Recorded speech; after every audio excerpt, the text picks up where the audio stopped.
अस्सलाम वालेकुम। उम्मीद है आप सब खैर आफियत से होंगे। तो आइए आज की आयतें शुरू करते हैं। वक़ालतिल यहूदु अज़ीज़ु इब्नुल्लाहि वक़ालतिल नसारा मसीह इब्नुल्लाह ज़ालिका क़ौलुहुम बिअफ़वाहिहिम युज़ाहिरूना क़ौलल्लज़ीना कफ़रू मिन क़ब्लु काना लहुमुल्लाहु अन्ना युफ़कून। और यहूद ने कहा, अकीदा घड़ लिया कि उज़ैर अलैहिस्सलाम अल्लाह का बेटा है, और नसारी ने कहा, अकीदा घड़ लिया कि मसीह अलैहिस्सलाम अल्लाह का बेटा है। ये इनके मुंह की बातें हैं। ये नकल कर रहे हैं इन लोगों की बातों की जिन्होंने कुफ्र किया था इनसे पहले अल्लाह इन्हें हलाक करे या कहाँ से बचलाए गए हैं। इनकी इन बातों या मन घड़क अकीदों की कोई हैसियत नहीं, बल्कि ये लोग अपने से पहले वाले मुशरिकीन के अकायद की नकल कर रहे हैं। मुतराज़म एक कदीम मज़हब था जिसका मरकज़ मिस्र था।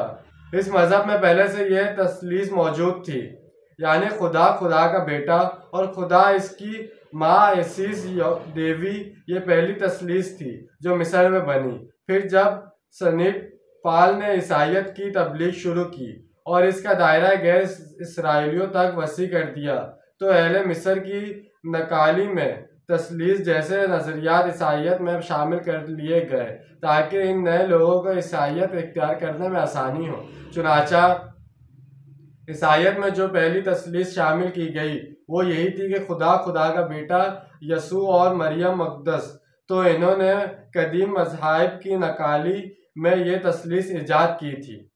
इत्तख़ज़ू अहबारहुम व रुहबानहुम अरबाबा मिन दूनिल्लाहि वल मसीह इब्न मरियम व मा उमिरू इल्ला लियअबुदू इलाहा वाहिदन ला इलाहा इल्ला हु सुब्हानहु अम्मा युशरिकून। इन्होंने अपने अबाओ रहबान को रब बना लिया अल्लाह के सिवा, और मसीह अलैहिस्सलाम इब्न मरियम को भी इन्हें नहीं हुक्म दिया गया था कि वो पूजें सिर्फ एक आला को, नहीं है कोई महबूब इसके सिवा। वो पाक है इससे जो शिरक ये लोग कर रहे हैं।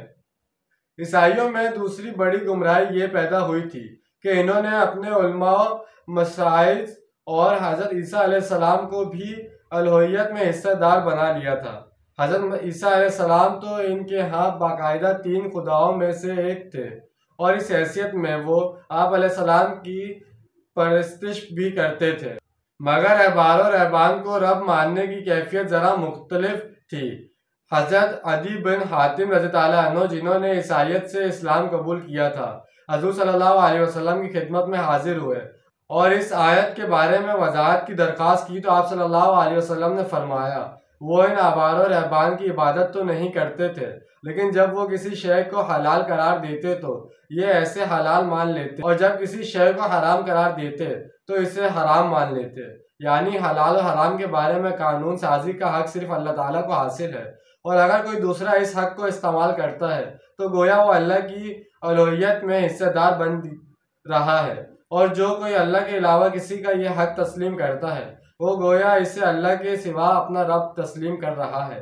आज भी पोप को पूरा इख्तियार हासिल है कि वो जो चाहे फैसला करे, जैसा कि इसने एक फरमान के जरिए से यहूदियों को 2000 साल पुराने इस इल्ज़ाम से बरी कर दिया कि इन्होंने हज़रत मसीह अलैहिस्सलाम को सूली पर चढ़ाया था।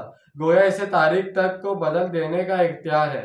इसी तरह वो किसी हराम चीज़ को हलाल और हलाल चीज़ को हराम करार दे सकता है। इस तरह के तस्वुरात और हमारे यहाँ इस्माइलियों में भी पाए जाते हैं। इनका इमाम हाजिर मासूम होता है और इसे इख्तियार हासिल है कि वो जिस चीज़ को चाहे हलाल कर दे और जिस चीज़ को चाहे हराम कर दे। इस तरह इन्होंने शरीयत को साकित कर दिया है। ताहिम ये मामला बिलखसूस गुजरात इंडिया के इलाके में बसने वाले इस्माइलियों का है, जबकि हुंजा में जो इस्माइली आबाद हैं इनके यहाँ शरीयत मौजूद है, क्योंकि ये पुराने इस्माइली हैं जो बाहर से आकर यहाँ आबाद हुए थे। गुजरात इंडिया के इलाके में इस्माइलियों ने जब मकामी आबादी में अपने नज़रियात की तबलीग शुरू की तो इन्होंने वही किया जो सेंट पाल ने किया था। इन्होंने शरीयत को साकित कर दिया और हिंदुओं के अकीदे के मुताबिक उतार का अकीदा अपना लिया। तो जैसे कि आज हमने 2 आयतों का तर्जुमा और तफसील बयान की है, उम्मीद है आपको समझ में आएगा, पसंद आया होगा। मिलते हैं अगली वीडियो। अपना ढेर सारा ख्याल रखिएगा, अपने ज़्यादा दूसरों का ख्याल रखिएगा। जब तक के लिए अल्लाह हाफिज़, फ़ी अमान अल्लाह।